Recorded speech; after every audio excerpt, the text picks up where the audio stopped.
CM Revanth రెడ్డికి పాలాభిషేకం చేశారు. ఒక సామాన్య కార్యకర్తను గుర్తుంచుకొని కార్యకర్తలే దేవుళ్ళు అని సంబోధించిన సీఎం రేవంత్ రెడ్డి నిజంగా దేవుడని గ్రేటర్ వరంగల్ 2వ డివిజన్ కాంగ్రెస్ ప్రెసిడెంట్ అరికెళ్ల సుమన్ అన్నారు. కార్యకర్తలు లేనిదే పార్టీ లేదని, పార్టీ అధికారంలోకి రావడానికి కార్యకర్తల కృషి ఉందని గుర్తు చేసుకున్నారు.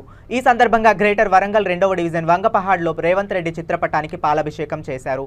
విలేకరుల సమావేశంలో మాట్లాడుతూ గత ప్రభుత్వం కాంగ్రెస్ కార్యకర్తలను భౌతికంగా దాడులు చేసినా తట్టుకొని పార్టీ అధికారంలోకి రావడానికి కృషి చేసిన ప్రతి కార్యకర్తను గుర్తుంచుకున్న సీఎం రేవంత్ రెడ్డి మహనీయుడని కొనియాడారు. ప్రజల్లో ఏ పథకానికి ఎవరు అర్హులో గుర్తించి వారికి లబ్ధి చేకూరేలా చూడాలని అన్నారు. నిన్నటి రోజు ఏదైతే మన తెలంగాణ ముఖ్యమంత్రి వర్యులు యనుమల రేవంత్ రెడ్డి గారు మన యొక్క మహబూబ్నగర్ డిస్టిక్లో కార్యకర్తల సమావేశంలో ముఖాముఖి కార్యక్రమంలో కార్యకర్తలను ఉద్దేశించి మాట్లాడినందుకు నిజంగా రేవంత్ రెడ్డి గారికి హృదయపూర్వక ధన్యవాదాలు. దాన్ని పురస్కరించుకొని ఈరోజు అతనికి పాలాభిషేకం చేయడం జరిగినది. ఎందుకంటే ఎవరైనా ప్రభుత్వం ఏర్పడిన తర్వాత గెలిచిన తర్వాత నిజమైన కార్యకర్తలను మర్చిపోతారు. కానీ రేవంత్ రెడ్డి గారు మాత్రం ఒకటే చెప్పిండు, మనం ఈరోజు ఈ స్థాయిలో ఈ స్థితిలో ఉన్నాము అంటే కార్యకర్తలు కష్టకాలంలో మనకు వెన్నంటి ఉన్నారు. వారి యొక్క శ్రమ వల్లనే ఈరోజు మనం ప్రభుత్వం ఏర్పడ్డది. అలాంటి కార్యకర్తలను మనం విస్మరించవద్దు. మనకు అధికారం వచ్చినాక ఎవరైనా వస్తారు, అధికారం వచ్చినాక ఎవరైనా వస్తారు. కానీ అధికారం రాకముందుకు మనల్ని మోసిన కార్యకర్తలను మనం కాపాడుకోవాలని చెప్పినందుకు మనస్ఫూర్తిగా రేవంత్ రెడ్డి గారిని అభినందిస్తున్నాము మా 2వ డివిజన్ కాంగ్రెస్ పార్టీ ఆధ్వర్యంలో. అదేవిధంగా ఈరోజు నిన్న మాట్లాడిన విషయాలు ఇంత గతంలో మనం చూస్తూ ఉన్నాం. డిఎస్సి ఎగ్జామ్స్ రద్దు అని చెప్పేసి బీజేపీ వాళ్ళు బీఆర్ఎస్ వాళ్ళు తిరుగుతూ ఉన్నారు. 10 సంవత్సరాలు చేయని, 10 సంవత్సరాలలో ఒక నోటిఫికేషన్ ఇవ్వని, ఒక ఉద్యోగం ఇవ్వని పరిపాలించిన మంత్రివర్యులు కేటీఆర్ కానీ హరీష్ రావు కానీ సవాల్ విసిరిండు మా రేవంత్ రెడ్డి గారు. ఆ సవాల్ నిజంగా మీరు స్వీకరించండి.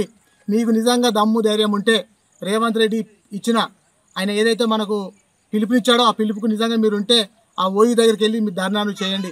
చదువుకునే విద్యార్థుల పట్ల వాళ్ళని రెచ్చగొట్టి గతంలో 1200 మంది విద్యార్థులు చనిపోయారు మీ యొక్క ప్రసంగాల ద్వారా. ఇప్పుడు మళ్ళీ ఆ విద్యార్థులు మీరు రెచ్చగొట్టి మీ యొక్క కార్యకలాపాలకు వాళ్ళని బలిపశువు చేద్దాం అనుకుంటున్నారు. తస్మాత్ జాగ్రత్త విద్యార్థులారా, మీరు చదువుకుని ఏ విధంగా చదువుకున్నారో ఎగ్జామ్కి ప్రిపేర్ కాండి, ఎగ్జామ్స్ రాయండి, మంచి జాబ్ కొట్టండి. మీ యొక్క తల్లిదండ్రుల యొక్క ఆశయాలను మీరు వాళ్ళ కనువింపు చేయండి. అదేవిధంగా వీళ్ళు చేస్తున్న తప్పుడు ప్రచారాల వల్ల మీరు వారి మాటలు నమ్మద్దు. అదేవిధంగా రేవంత్ రెడ్డి గారు చెప్పారు, ఎమ్మెల్యేలారా మీరు ఊర్లలోకి వెళ్ళండి, మీ కార్యకర్తను కలవండి.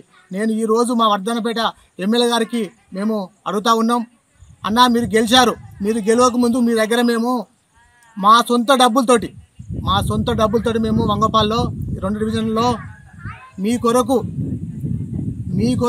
మేము మా యొక్క పనిని వదులుకొని మీకోసం మేము శ్రమించామన్నా.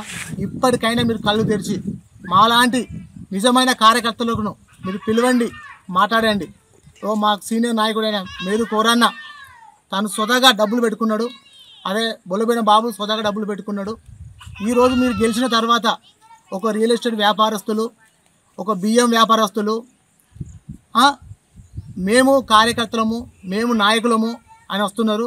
వాళ్ళు వచ్చేది మనకదే ఏదో సంక్రాంతి ముందట ఓ గంగిరెద్దులు ఏ విధంగా అయితే వస్తారో ఆ విధంగా వస్తున్నారు. వాళ్ళ మాయ మాటలు నమ్మకండి.